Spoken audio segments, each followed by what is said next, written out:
डकी भाई क्यों अदालत पेश नहीं हुए, अरूब जतोई क्यों अदालत में पेश नहीं। ये जब से केस की समाअत का आगाज़ हुआ है, सादुर रहमान जो है और कभी 12 बजे पेश हो रहे हैं, कभी 11 बजे पेश हो रहे हैं। गुज़श्ता समाअत पर इन तमाम मुल्ज़मान को पाबंद किया था कि वो अदालत में पेश हों। वीलॉग अपलोड करने से भी जो है वो मना कर रखा था।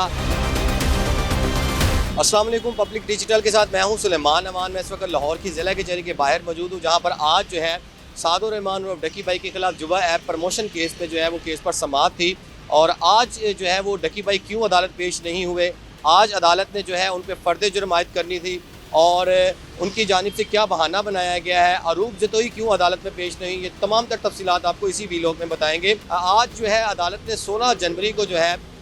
सादुर रहमान और डकी भाई, अरूब जतोई जो उनकी अहलिया है, बाबा ओपी और सुभान शरीफ जो उनका मैनेजर है, इन चारों मुल्ज़मान को जो है अदालत ने जुबे ऐप की प्रमोशन केस में जो है वो तलब कर रखा था। और अदालत ने जो है गुज़श्ता समाअत पर इनको चलान की कापियाँ फराहम की थी और कहा था, पाबंद किया था कि आइंदा समाअत में जो है वो वक्त की पाबंदी करते हुए सादुर रहमान जो है आप अदालत में पेश हों, क्योंकि जब से केस की समाअत का आगाज़ हुआ है, सादुर रहमान जो है और डकी भाई जो है वो कभी 12 बजे पेश हो रहे हैं, कभी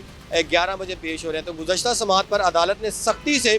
कहा था कि सादुर रहमान आप आइंदा समाअत पर यानी कि आज की तारीख सुबह 9 बजे जो है वो हर सूरत अदालत में पेश हों। तो आज जो है वो सादुर रहमान अदालत में पेश नहीं हुए और उनकी जानिब से जो है वो हाज़िरी माफ़ी की दरख्वास्त जो है उनके वकला की जानिब से दायर की गई और उसमें ये कहा गया कि मैं बीमार हूँ, जिसकी वजह से मैं अदालत में नहीं आ सकता, मुझे फूड पॉइजनिंग हुई है। और ये अदालत में ये जो दरख्वास्त में जो है ये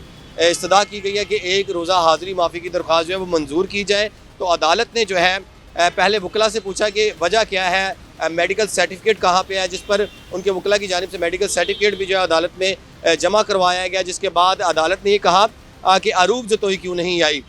उनको क्या मसला था, जिस पर उनके वकला की जानिब से बताया गया कि अरूब जतोई जो है वो डकी भाई के साथ ही आती हैं, लिहाजा वो चूँकि डकी भाई बीमार हैं तो इस वजह से अरूब जतोई भी नहीं आई, तो उनकी हाज़िरी माफ़ी की दरख्वास्त भी मंजूर की जाए। तो अदालत ने बरहमी का इजहार किया और कहा कि आइंदा समाअत पर इस तरह के बहाने नहीं चलेंगे, तमाम मुल्ज़मान जो है वो अदालत में पेश हों। और अदालत ने जो है सादुर रहमान और डकी भाई की भी बीमारी की जो दरख्वास्त है और अजम्पशन की दरख्वास्त जो थी, एक रोज़ा हाज़िरी माफ़ी की जो दरख्वास्त थी, उसको जो है वो मंजूर कर लिया है। और अदालत ने अरूब जतोई की भी दरख्वास्त ज़मानत को मंजूर कर लिया है। और जबकि अदालत में आज जो है सुभान शरीफ जो उनके मैनेजर हैं वो अदालत में पेश हुए हैं अपने वकला के हमरा, और बाबा ओपी जो है असद वो भी जो है वो अदालत में पेश हुए हैं। लाहौर ज़िला कचहरी के जुडिशल मजिस्ट्रेट नईम भट्टू ने केस पर समाअत की है। अदालत ने गुज़श्ता समाअत पर इन तमाम मुल्ज़मान को पाबंद किया था कि वो अदालत में पेश हों ताकि उनके ऊपर फ़र्द जुर्म आयद की जा सके। फ़र्द जुर्म का मतलब ये होता है कि वो इल्ज़ामात जो NCCIA की जानिब से इन 4 मुल्ज़मान पर आयद किए गए हैं, ये जो है इसको कहते हैं फ़र्द जुर्म आयद करना। उसके बाद जो है बाकायदा तौर पर केस के ट्रायल का आगाज़ किया जाता है और जो इसी केस के जो गवाहान हैं उनको तलब किया जाएगा। और आपको ये भी मैं बता दूं कि गवाहान में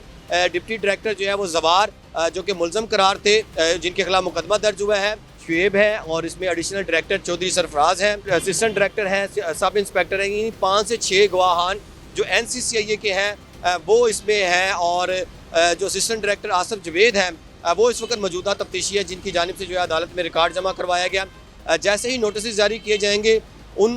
जो NCCIA अफसरान हैं उनको तलब किया जाएगा और उनको जो है अदालत में बुलाया जाएगा और सादुर रहमान के खिलाफ जो है वो गवाही दी जाएगी। दूसरी जानिब अदालत ने गुज़श्ता समाअत पर सादुर रहमान को वीलॉग अपलोड करने से भी जो है वो मना कर रखा था कि आप वीलॉग क्यों जो है अपलोड कर रहे हैं, जिस पर उनकी जानिब से बताया गया था कि मुझसे चूँकि अदालत ने एफिडेविट बयान हल्फी जो है मैं जमा करवा दिया था कि मैं जिन वीडियोज़ पर इल्ज़ामात लगाए गए हैं वो मैं उसको नहीं छेड़छाड़ करूँगा, नहीं डिलीट करूँगा। तो इस वजह से मैं जो है अब जो है वीलॉग है वो अपलोड कर रहा हूँ, जिस पर अदालत ने उनको मना कर दिया था कि आप वीलॉग जो है वो अपलोड ना करें। तो स्पुर्दारी का जो फैसला था जिस पर अदालत ने उनका जो चैनल था वो बैन कर रखा है, यानी कि कस्टडी है, केस की प्रॉपर्टी है, उसका जो फैसला है सादुर रहमान के वकला की जानिब से कहा गया कि वो लाहौर की सेशन कोर्ट में जो है वो जल्द चैलेंज करेंगे। इस अदालत ने तो इजाज़त नहीं दी उनको चैनल चलाने की और ये जो इसी अदालत का जो फैसला है वो लाहौर की सेशन कोर्ट में जो है डकी भाई के जो वकील हैं वो बहुत जल्द चैलेंज करेंगे। दूसरी जानिब इस केस की अगर बात करें तो अदालत ने केस की समाअत जो है वो 26 जनवरी तक मुलतवी कर दी और अदालत ने आइंदा समाअत तमाम मुल्ज़मान को हाज़िरी यकीनी बनाने का हुक्म दिया है। जी।